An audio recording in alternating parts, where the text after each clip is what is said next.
قبائلی علاقوں میں جاری آپریشن اور ایبٹ آباد واقعے کے بعد پاکستان اور امریکہ کے درمیان تعلقات میں پیدا ہونے والی کشیدگی کم کرے گا۔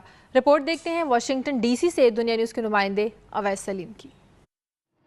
پاکستانی فوج کی جانب سے چند روز پہلے شمالی وزیرستان میں فوجی کارروائی کا آغاز دونوں ممالک کے درمیان اعتماد کی فضا بحال کرنے کے لیے اہم ہے، جبکہ دوسری جانب کانگریس نے بھی پاکستان کی امداد بند کرنے کے لیے دی جانے والی تجویز کے خلاف ووٹ دے کر دونوں ملکوں کے تعلقات کو آگے بڑھانے کے لیے ایک مضبوط اشارہ دیا ہے۔ بین الاقوامی امور کی ماہر تجزیہ کار اسٹیفنی سنوک کے مطابق پاکستان کی جانب سے پچھلے چند ماہ کے دوران اٹھائے جانے والے اقدامات امریکی مطالبات کے عین مطابق ہیں۔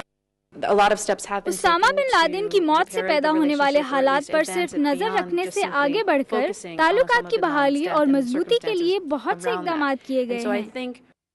تاہم امریکی تھنک ٹینک سے تعلق رکھنے والے تجزیہ کار ڈاکٹر اینتھنی کارڈزمن کے خیال میں اتنی جلدی کوئی بھی نتیجہ نکالنا مناسب نہیں ہوگا۔